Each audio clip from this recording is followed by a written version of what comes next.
புதுக்கோட்டை மாவட்டம் கந்தராவட்ட தாலுக்கா வெள்ளாளவிடுதி ஊர்லேருந்து நான் பேசுகிறேங்க. என் பேர் சித்ரா.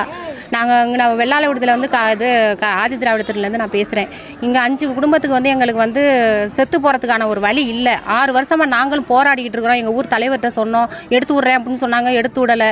நாங்களும் தாலுக்கா ஆஃபீஸில் கொண்டு மனு கொடுத்துருக்கோம். கொண்டு போய்ட்டு வக்கீல்கிட்ட பணம் கட்டி 30,000 செலவு பண்ணோம். எங்களுக்கு எந்த ஒரு ரீசனும் இல்லை. இப்போ சமீபத்தில் ஒரு 4 வருஷத்துக்கு முன்னாடி பக்கத்து வீட்டில் ஒருத்தவங்க இறந்தாங்க. அவங்களுக்கும் பணம் போகிறதுக்கு வழி விடலை.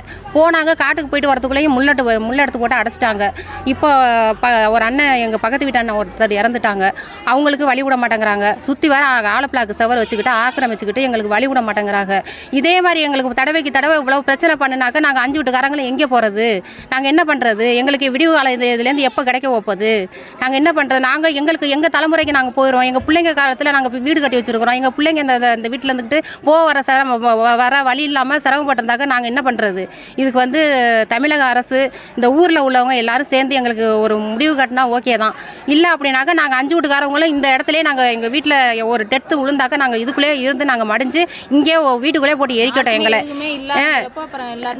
ஆமாம், நாங்கள் எந்த ஒரு ஊர் மக்களும் இதுக்கு எந்த ஸ்டெப்பும் எடுக்க மாட்டேங்கிறாங்க. தலைவர்லேருந்து 2வது வக்கீல் தலையார் என்ன பண்ணுறாருனாக்கா அங்கிட்டு சாதகமாக இருந்துக்கிட்டு அவங்கள்ட்ட லஞ்சம் வாங்கி இப்போ கொஞ்சோண்டு கிடந்த நத்த இடத்த வந்து அவங்களுக்கு பட்டா பண்ணி கொடுத்துருக்குறாரு. அப்போ நாங்கள் என்ன பண்ணோம்? நாங்கள் இந்த 5 வீட்டுக்காரங்களுக்கு ஒரு முடிவே இல்லையா?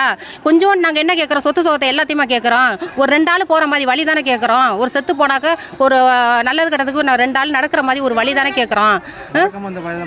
நாங்கள் வழக்கம் போல் அந்த அதில் தான் பாதை போய்கிட்டு இருந்தோம். அவங்க இப்போ சமீபத்தில் நான் ஒரு 6 வருஷமாக அவங்க பண்ணிக்கிட்டு இருக்கிறாங்க. காம்பவுண்ட் சவரை போட்டுக்கிட்டு அவங்க இல்லாத வேலையெல்லாம் பண்ணிக்கிட்டு இருக்காங்க. அவங்க என்ன சொல்கிறாங்க அப்படின்னாக்கா, இது வந்து நாங்கள் ஆக்கிரமிச்சிட்டோம், இது வந்து நாங்கள் வழி விட முடியாது, உங்களால் என்ன பண்ணாலும் பண்ணுங்க அப்படின்னு சொல்கிறாங்க.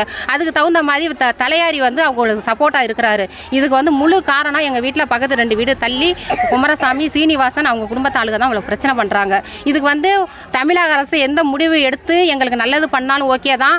இல்லை முடிவு எடுக்கலை அப்படின்னாக்க நாங்கள் இந்த இடத்துல இருந்து நாங்கள் சாகுறோம். இதுக்கு மேலே நாங்கள் என்ன சொல்கிறது சொல்லுங்கள் பார்ப்போம். நான் புதுக்கோட்டை மாவட்டம் கந்தராவட்ட தாலுக்கா வெள்ளாளவிடுதி கிராமத்துலேருந்து பேசுகிறேங்க சார். என் பேர் ஐஸ்வர்யா.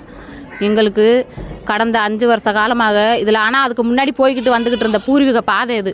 பூர்வீக பாதையை மறித்து காம்பவுண்ட் சவர் போட்டு வச்சுக்கிட்டு எங்களுக்கு பாதையே இல்லைன்னு சொல்கிறாங்க. பிள்ளைங்க வெளியே கட்ட போகிறது கூட எங்களுக்கு ரொம்ப கஷ்டமாக இருக்குங்க சார். எப்போ டெய்லி காலைல எழுந்திரிச்சு நாங்கள் வெளியே போகணுமா இருந்தாலும் கூட அவங்கள்ட்ட திட்டு வாங்கிட்டு தான் நாங்கள் போகிறது மாதிரி இருக்குது. இது வந்து எங்கள் வீட்டில் யாருமே கிடையாது இதை கேட்குறதுக்கு.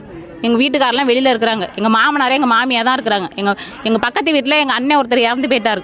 அவங்களுக்கு நாங்கள் தான் இது பண்ணி கேட்டுக்கிட்டு இருக்கிறோம். எங்கள் மாமா தான் காலையிலேருந்து வந்து உங்கள்கிட்ட பேசிக்கிட்டு இருக்கிறாங்க. இதுக்கு எந்த ஒரு விடிவுமே பிறக்காது போல் இருக்குது. நாங்கள் காலங்காலமாக அதில் பாதை போகிறதா இருந்தாக்கா எங்களுக்கு அரசு ஏதாச்சும் சீக்கிரமாக ஒரு நடவடிக்கை எடுத்து, இதுக்கு முன்னாடி நான் வந்து 8 வருஷம் ஆச்சுங்க சார். 8 வருஷம் ஆயிடுச்சு. நான் வந்ததுக்கப்புறம் இதில் 3 டெத்து இதில் போயிருக்குது எனக்கு தெரிஞ்ச வரைக்கும். ஆனால் அதுக்கப்புறம் என்னங்கிறது எனக்கு தெரியாதுங்க சார். நான் பிறந்தது அந்த ஊர் தான். அதுக்கப்புறம் எப்படி என்ன பண்ணாங்கன்னு தெரியாது. நான் வந்து 8 வருஷ காலமாக 3 டெத்து இதில் போயிருக்காங்க. அதுக்கப்புறமாட்டிக்கு இதில் காம்பவுண்ட் சவர் எடுத்து ஆக்கிரமிச்சுக்கிட்டு இதில் பாதை இல்லை, உங்களுக்கு பாதை கிடையாது அப்படின்னு அதர்மம் மேலே பேசுகிறாங்க. எங்களுக்கு அரசு எப்படியாச்சும் நீங்கள் தான் சார் ஒரு நடவடிக்கை எடுக்கணும். எங்கள் பிள்ளைங்களுக்கும் நீங்கள் தான் சார் ஏதாச்சும் ஒரு நடவடிக்கை எடுத்து நல்ல வழி காட்டணும்.